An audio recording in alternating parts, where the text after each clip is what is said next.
Voilà, de retour après la page publicitaire. Vous pouvez réagir, hein, soyez sans crainte, soyez juste polis. Nous allons faire part aux téléspectateurs la manière dont vous nous avez adressé vos messages. Donc le numéro est affiché au bas de vos petits écrans. Pour vous qui venez d'allumer au poste téléviseur, soyez sans crainte. Tous les mercredis à partir de 9h45, nous sommes là pour le grand débat. Et les débats tournent autour d'un sujet d'actualité ou au cas contraire, nous allons nous évader et par rapport à bien d'autres sujets. Comme l'autre fois, on avait parlé des embouteillages, on a parlé de pas mal de sujets. Aujourd'hui, on s'attarde sur l'actualité musicale qui est dominée jusqu'à preuve du contraire par rapport à, je dirais, au concert d'Ngiama de la Forêt au niveau d'Adidas Arena à Porte de la Chapelle. Et j'ai jugé bon de pouvoir inviter mes confrères et puis quelqu'un qui a un œil, je dirais, très averti par rapport à la musique congolaise.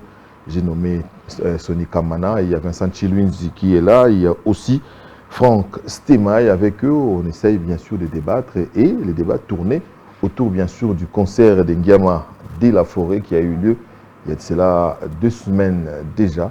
Voilà, donc comme une conclusion déjà, hein, s'il fallait apporter, je dirais, un petit rien à Ngiama de la Forêt, parce qu'au-dedans de lui, comme je le connais, il y a une date déjà qui taraude déjà dans sa tête. Ah, il faut attaquer le sous-côté Ninyangwana, qui c'est peut-être un peu ING Arena, parce que la Belgique aussi commence à être dans la sauce pour Namasola.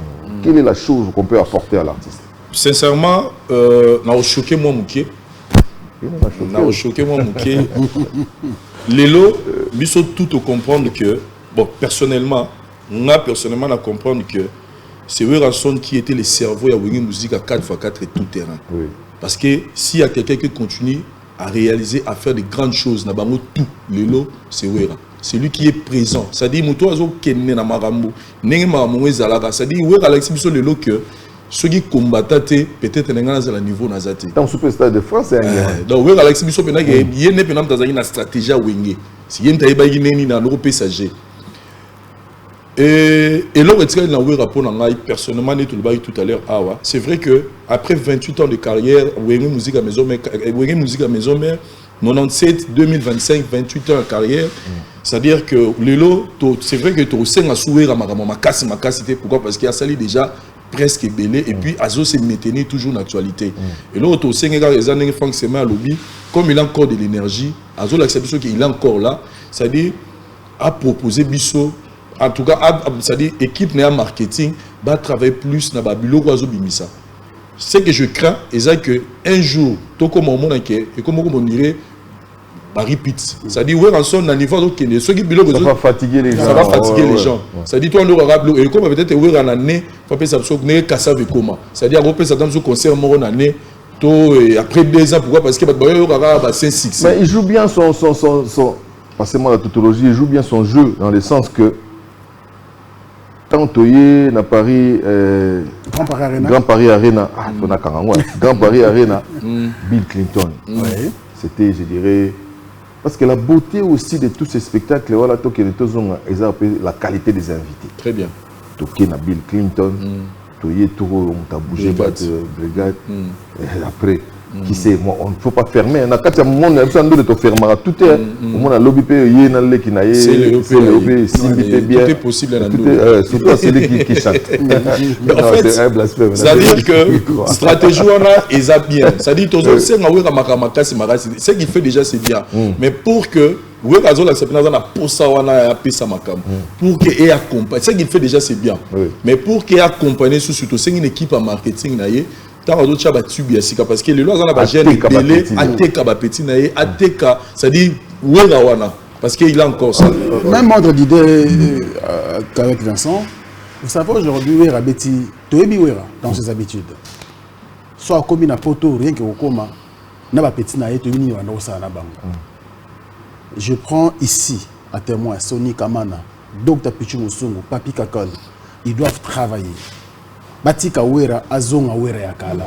Parce qu'il a encore beaucoup à nous donner. Autant qu'à ça là, c'est Bill Clinton, les lots ont fabriqué d'autres pions où il y a la force. Justement. Ça dit que les lots après Adidas Arena, Wera a une mission. Au moins, les musiciens à ses côtés. Très bien. Or, kala wera comme azo comme faut mon petit ne ba ferry, ba bil, banani, akolo ba yemo kota. Wera n'est pas égoïste. Et ce que vous avez non, comme égoïste pourquoi eza politique et continue la musique en Bourgogne. Liberté, ba petit ba quoi mitu makasi keba. Lo ba ko melo boye, lo bi. Oui,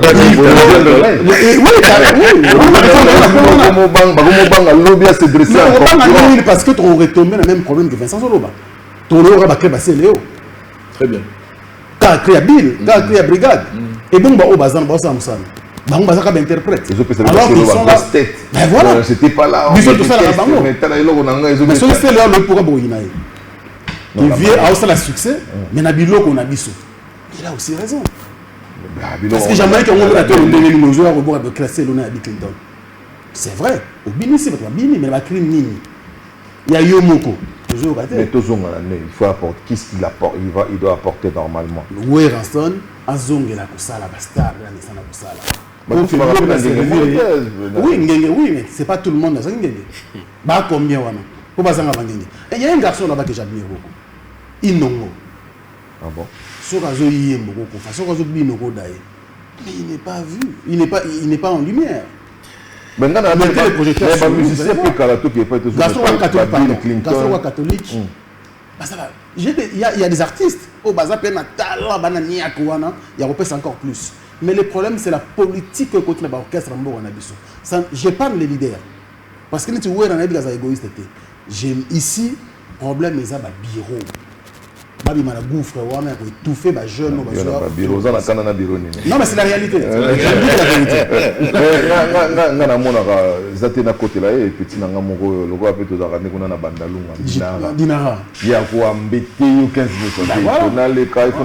Même Babi Clinton, moi je me souviens, c'est le où m'appelait, à l'époque il était au salon.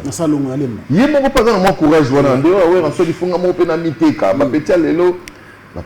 Baptiste Lelo, balingo miteka na bango pété ba na bango pe moi. Bon so azu code no pe c'est grand donc ça émission. Bon so pour mon na c'est émission du problème. L'obile au bien. Comme le côté makasi. Il y a une politique. On sait là par contre que mercredi prochain on a 3 musiciens, 3 groupes différents. Ah, tout ça a débat. En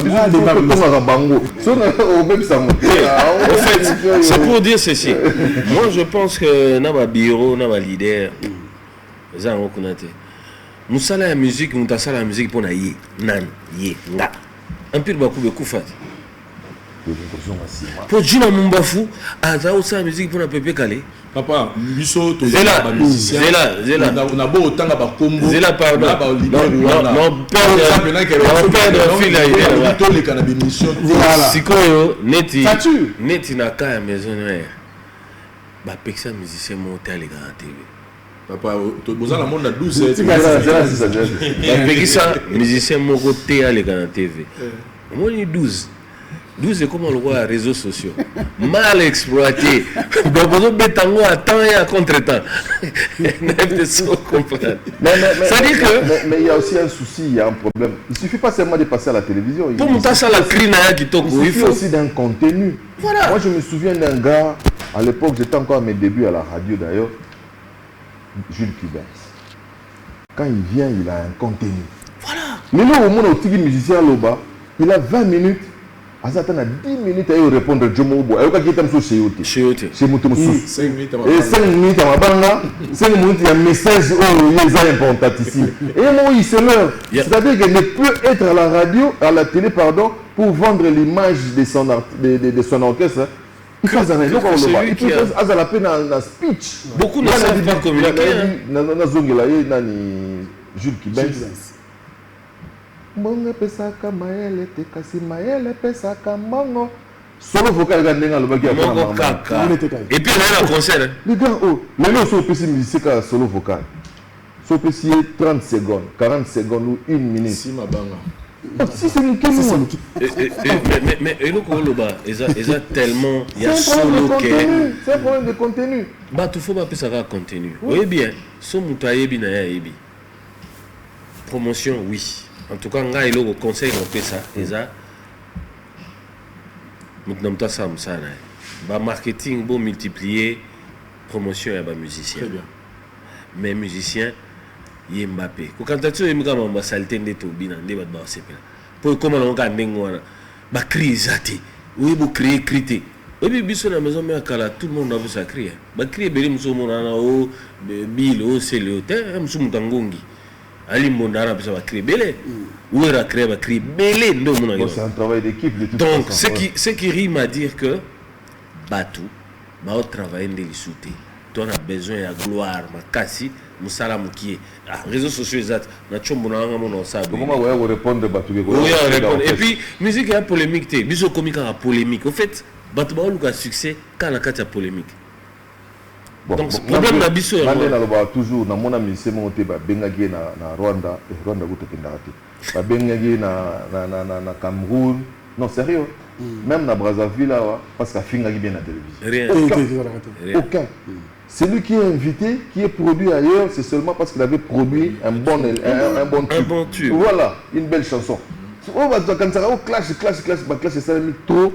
Je crois que c'est le côté.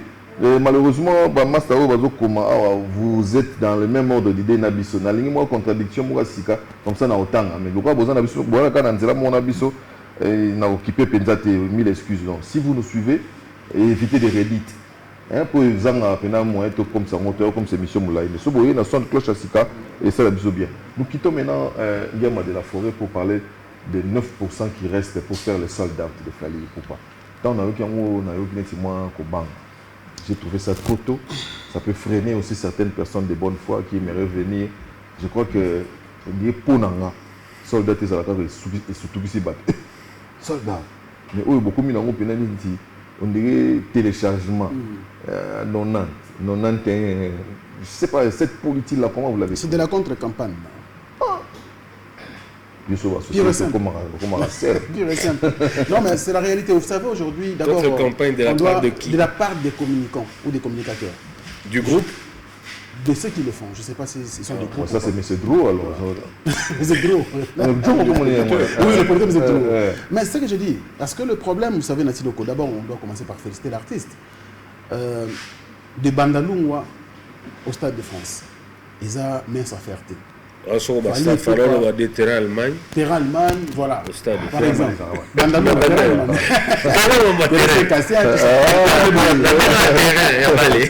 Vous voyez? Donc, il faut te féliciter d'abord l'artiste. Et puis, une autre peut-être solo qui est très le cas 9. Moi, je vérifie tout le temps.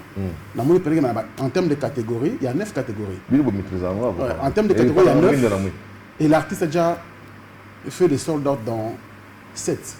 Il reste 2 catégories. Donc, la pelouse, il y a 9. 7, c'est 6. Mais non, il y a VIP même de l'autre nami. Oui, il y a aussi là où pelouse même de l'autre traîner. Or, on a pelouse, de remettre sur la soldat parce qu'il y a un est macabre. Pour ceux qui se pelouse à vide, ils ont chaud. Ils ont chaud. Donc, bateau, moi je préfère, je souhaite encore que tous les page officielle artiste a commis soldat. Il cause la mieux que tu y a les soldats et tu as le cas 2%. Donc beaucoup de 3%. Pour stimuler les retardataires. Non, ça freine.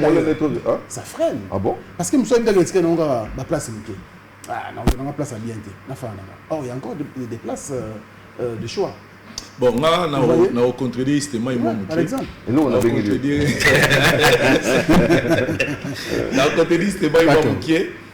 sera bien en contre capable aya Nakamura to lobani a sali soldat dans 6 heures du temps. Bah non, c'est soldat. 6 heures du temps après ça des fois après 6 heures donc ma soldat déjà donc va formule après 6 heures à sali soldat ba billet signé. Mais il Zana Loba 91% ils ont publié pour la première fois la page officielle il a fallu pour payer Moko. Donc la personne qui a publié sur sa page officielle que à comme déjà dans 91% il y a des billets Tekami, c'est Fali Poupa. C'est pas des billets virtuels, non, ce sont des billets vrais, c'est moi personnellement qui vous parle, nationalement des billets dans Kinshasa. Ça dit jour ba funguli ba bini oui, la somba qui a la carte na ngai na kotaki na kotipa na rempli ba nini tout na kotipa ba na ba compte ba katinga là na payer des billets. Ça dit album ça dit na album.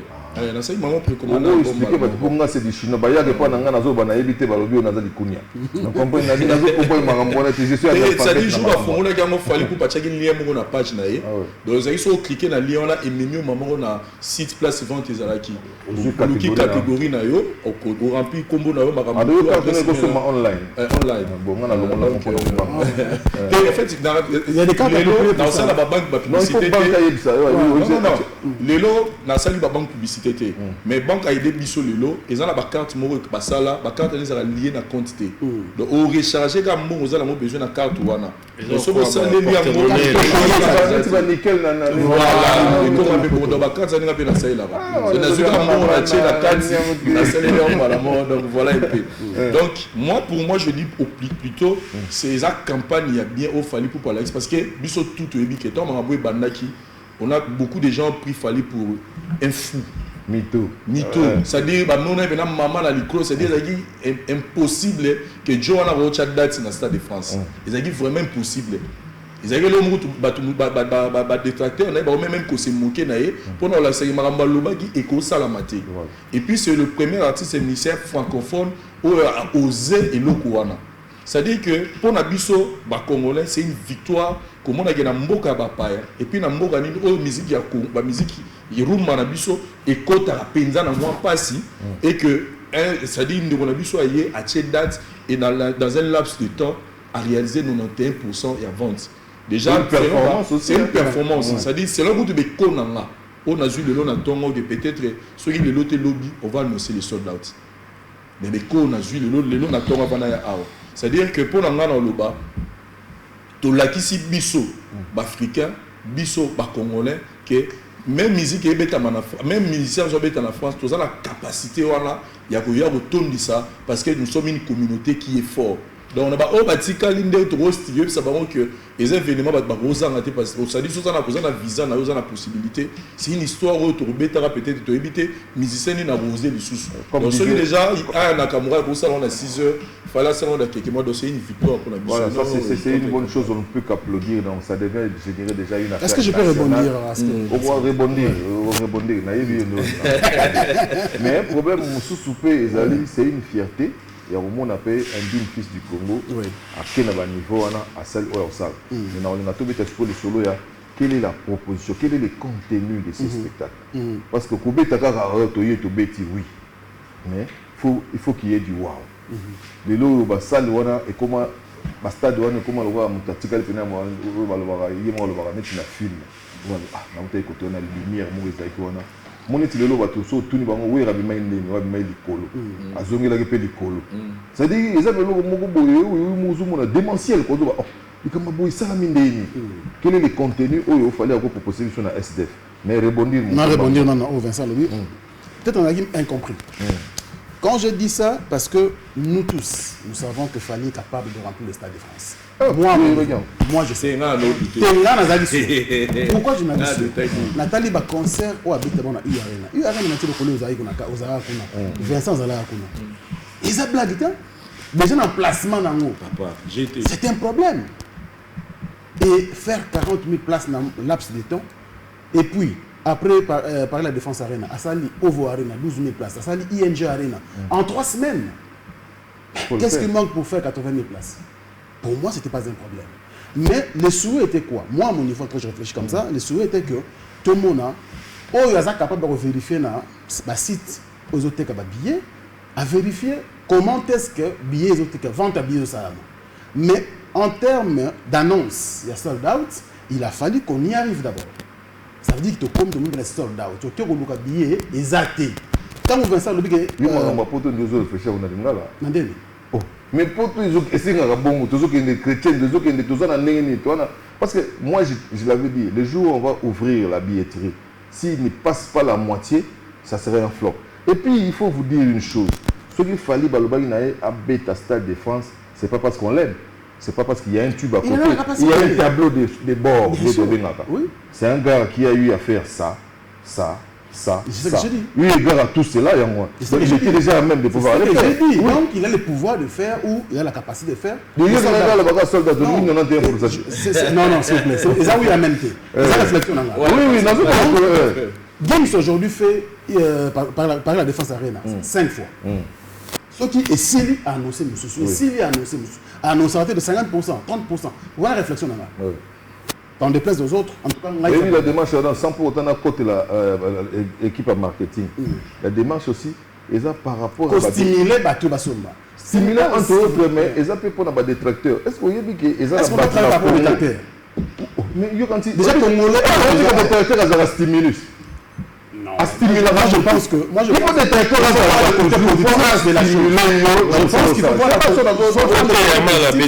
s'il vous plaît, il faut voir le côté positif. Il faut voir, voilà, ça aussi.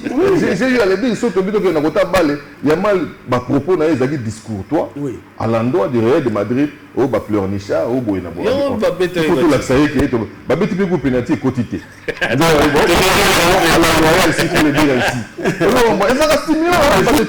Moi, je ne le refuse pas. Mais ça aurait été souhaitable que Fally annonce sa date directement. Et soit, moi en tout cas je reste comme ça. C'est mon idée. Soit tu passes la deuxième date, que nous annoncer la deuxième date, ou bien la prochaine concert au Kobeta, na Mboka Moussoutou. Ok, par rapport à ta question. Fally, pourquoi déjà en termes de ce qu'il va proposer au Stade de France, il y a un album déjà en gestation. Où ils ont en précommande. Featuring à Makassi et à Nakati. Donc, il y aura déjà des invités qui vont participer dans le Stade de France, sans pour tout penser à Batokos et autres. Mais déjà, dans XX, c'est un album qui va mieux faire, qui va... 10-10. Voilà, XX, 10-10. Tu vas comprendre. Donc, ils ont 20 ans. Exactement. Donc, ils ont côté contenu, Fally Poupa, en tout cas, débatté, parce que ça, c'est le 8e album. Donc, déjà, à Rosan, on a reformulant. Est-ce que la beauté ou la réussite sur le plan spectacle, il y a Stade de France, les autres dépendent un peu du comportement, il y a 10-10, il y a 20. Dans la place que on venait de reconnaître notre rumba. On a patrimoine UNESCO. Immatériel à UNESCO. Jusque-là, c'est vrai qu'il y a eu des choses où il y a qui pour nous, mais Stade de France, pour nous, ça sera maintenant une occasion pour nous vendre la rumba. C'est-à-dire, l'UNESCO a fait ça qui est donc, pour nous, jour il faut rumba. Et Betama. Déjà, Fally, c'est déjà rumba. C'est vrai qu'à vous toucher, mais il y a une façon à vous fêter rumba. Parce que pour nous, depuis rumba et banda, nous avons l'habitude de Betama dans Congo, pour conquérir l'Afrique. Tout seulement en danger en Afrique. Mais au niveau de la France, c'est-à-dire une musique qui n'a pas penza. Alors c'est une occasion pour parce que jour où ça ne sera pas seulement les Africains qui vont projeter l'événement là, mais les Français, c'est-à-dire les Européens, Joe Robert Stade de France, Azanan, Aoutawa, c'est qui? Ça sera aussi une occasion pour la Fally, Atali Salamukili, c'est quoi notre musique? Donc, je vois la pour et comme les poètes. Batoko c'est Zalanango. Nenga beta wadona zo beta ba urbaine wana parce que na 20 dans 10 ça lobby déjà que ezateo nenga beta ba urbaine to du album. J'ai compris que les mélange. Mais jour wana en tout cas rumba et ça la pénal honneur et puis c'est béné. Tout là ça va mo béné no biso côté ma kinu to ba toi jeté. Alors c'est en fait pendant journée on est à la mingi. Donc c'est gros bêta mon mais à la pénalité pour musique na bango déjà. Dio dos à la leste na sujet ozo la suma lo baté. Bon, j'aimerais c'est que au proposer moins contenu. J'ai appris qu'il y a une réconciliation en téléchargement avec son ancien patron. Ce serait aussi une bonne chose parce que fallait dans ces concerts, spectacles, il y a Betty ça et là, ING aussi, vous voulez, dans l'arène, on a vu les Dadju, ça va devenir saoulant. Les K-Black, les NASA, ok. Les Mokobe, le Sundour a fait sa part aussi. Il faut du neuf. NASA déjà a confiance que Fally a travaillé depuis plus de 8 mois. Stade Douane. Et secret, il y a concert, il y a musique, show, non, c'est-à-dire, et là, il y a les artistes, spectacle na kobina toza na biso na eloko ya okota doute te po ekosalama mais nga je pense que XX et le bas déjà des concerts et ça c'est-à-dire qu'il y aura le contenu où ils vous verrez du Fally Ipupa c'est-à-dire nga conseil maintenant c'est ça déjà alors ça biso balade mo boy musical il y a ba oui album naé à tirer le meilleur partout. Je crois que Yango fois ça. On va pas lui apprendre ça donc en termes il y a invité voilà les souhaits tout le monde a fait bonheur de la forêt qui sait on appelle Boéjibé qui sait moi j'ai un principe c'est que le Congo doit gagner partout j'ai dit ça quelque part je crois chez mon frère Stemai c'est yangana na lo lendo ya uza congolais po biso kam to banda makam beaucoup za na mino ba salle na mino ndeza kana jour biso to ya salle komi dans stade de France siko e comme stade de France po et bita na ba balé bani mais jour congolais yé ba changer siko ngala ngaki na ki biso yango wana to banda Olympia biso to banda biso na Seigneur lé to banda Zénith biso kaka au monde la Zénith mère amema épée abeti amema épée épée calé c'était azupe africain sous tu vois la biso monter tu me mets ma petit pour biso ndé balaxinzela je crois que Fally va faire même démarche ce qui est vrai c'est que Elenginango là où je vous rejoins c'est que ils ont rendez-vous en Ndoulé il y a rumba na biso musique congolaise ils ont mélange il y a biloko agnos so bat dissocié alors ce qu'il fallait n'a pas invité naïe surtout tikali un peu national et aux en moins richesse et belé que musique ya libanda na déjà c'est l'occasion d'aller va découvrir que la rumba même folk parce que les lots mais yango on a défié à Fally c'est vrai qu'il n'est pas nul na rumba il est parmi bateau bazo exécuter rumba kitoko mais ce gars qui ko piocher la musique traditionnelle pour ne pas kamabé pour la musique folklorique na moins péjoratif mais musique traditionnelle yango et na kati dans l'ensemble de ses œuvres la seule œuvre où est talama makasi na ba YouTube c'est Elokol c'est de la musique traditionnelle. Donc si nos artistes pouvaient être aussi regardants côté parce très important si tu voulais na zonga côté il y a likamba ba invité c'est vrai il y a ici ça dit il y a ici qui y a mais to va na pena bosco to va na stade de moni Fally na Koffi Olomide ba koti ba lati la mabata ni kanchaka c'est na destination ça dit na chaîne de nzoto rien n'est impossible. Pour Nanga, parce qu'il y a une polémique. La relation humaine est dynamique, oui. Pour Nanga, c'est-à-dire, sur les logos, on a mené la politique. Tout le monde a mené la Jomo, mais depuis que Joyo, elle a un daï pour un typo. Mais le logo, il y a un typo, on peut pas au solo. La Kenya.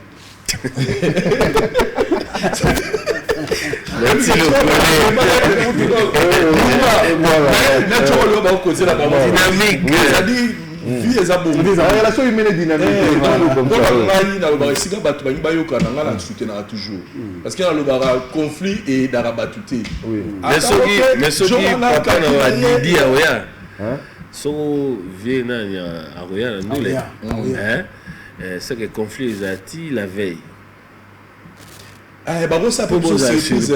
Donc, c'est là où on a préparé une phrase. Bonsoir Paris, je vous présente mon grand frère, mon père, qui m'avait amené à Bercy en 2000, 20 000 places. Et je l'amène ici au Stade de France, 80 000 places. C'est la vraie réponse. C'est la vraie réponse. C'est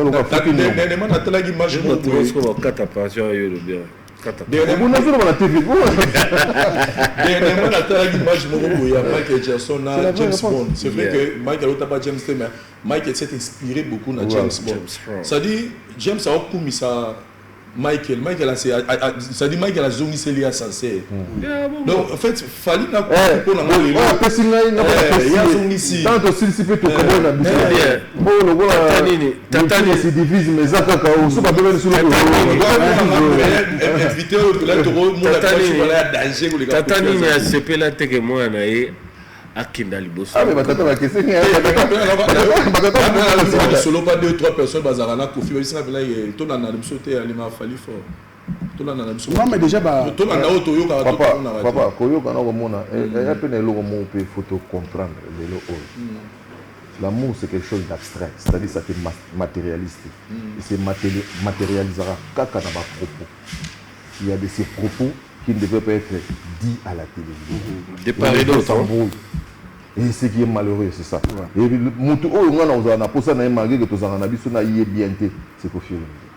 moi, le jour où j'étais à Yo Arena, na Vanda Boy, na Mona, Jomoga Bimana Liboulou, na bi Osuna. Ils allaient faire une moche. Non, non, non, tout. Ou Bimisi Viola. Mais bon, on a héritier. Par exemple. Par exemple. Et ça va bien, on tourne la page parce que tout cas, il y a une minute. On voulait aussi apporter quelque chose par rapport à Ferregola. On a comme l'impression qu'il est à la remorque de tout ce que fait Fali. Et puis, il a annoncé double stade des martyrs pendant que le stade en question, Zaki à Okangama, c'était quelque chose du genre aligné pas à l'actualité où ça ne valait pas la peine, il est mal coaché. Donc, il y a beaucoup de questions qui taraudent dans ma tête. Beaucoup réagi. Ferregola, d'abord, il a droit, il y a quoi annoncer le concert Naïmi Balewan dans le stade de Martyrs. Je pense que ce n'est plus. Il y a sur le public, il y a de nouveau. Et ça, il est très bien, il est bien. Ce qui a zone risque a des raisons. Alors, par rapport à son entourage, il y a plutôt clôture, il y a tourné comme ça là, à l'étranger. Ceux qui balouki, Europe, Amérique, ceux qui passent au Kende, il y a chité dans le double stade de Martyrs. Les autres ont sens dans le cadre. Vous voyez? Donc, ceux qui sont dans le cadre, moi je dis bravo à l'artiste et il mérite. Mais, comme vous l'avez dit ici, que les Awana, ils ont une interdiction stade en haut, il y a ça qui miracle. Est-ce qu'ils vont autoriser déjà? Est-ce qu'ils ont la procédure à autorisation? Ça reste à vérifier. Là, sincèrement, on a fait un ami Chili en 2026. On a pour le tout ce qu'on va stade de Martyrs. Alors, s'il faut un ami Chili, en tout cas, il y a Arena. Là, il est non, pour faire le fait. On dit qu'il faut qu'il y ait de manière chronologique. Mais il y a aussi sauté dans l'EPR. Bref, même Bercy, ça dit que personnellement, en 2026, il y a une game qui est née. Là, il a fait un ami qui est pour la production. J'ai appris même qu'il a des dates pour annoncer qu'il a mis un ami qui est. En tout cas, pour l'instant, selon certaines indiscrétions, à Kobeta, double Bercy. Accord Arena. En tout cas, en 2026. En tout cas, l'autre, c'est là. Je le confirme, c'est ce que c'est dit. Non, non, c'est la fée, Nati, j'entends. Bien, stade de Martyrs, ils ont fait place à Mnine. Ils ont fait 80 000 places. On a la compétition parce que des chocs d'idées. Voilà, donc peut-être lui-même mourir Jair Rwanda des jours. Compétition, il y a une compétition. Abétant déjà, ça pouvait déjà gagner. C'est peut-être un bêta des jours. Pour une performance. 2 jours d'affilée, c'est pas facile. Il faut le faire. Côté Mongo, dans ce pays, dans Mongo Lobby, ils ont solo.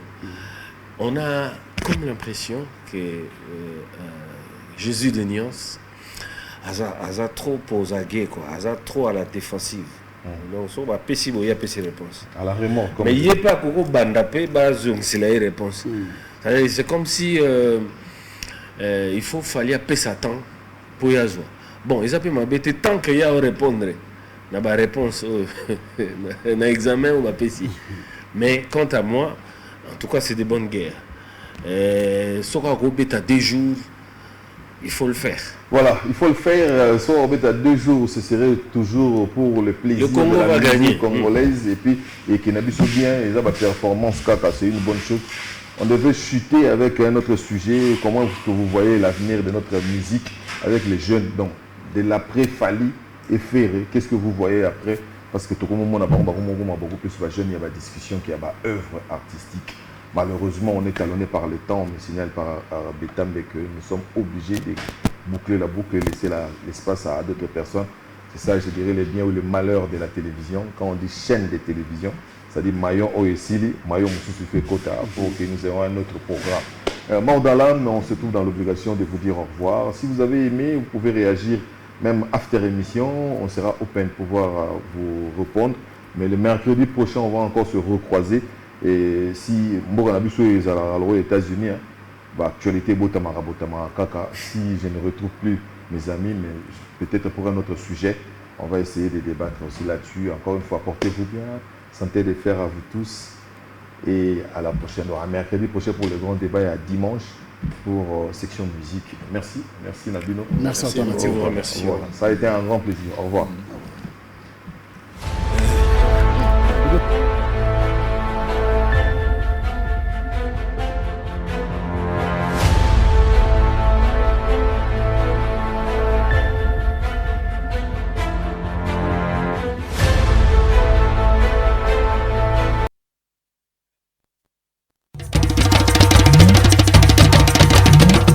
Bienvenue au forum des auditeurs. Allô, maman. Allô, bonjour. Papa, tu es où dans le championnat? Je m'appelle Merveille Kembojanji.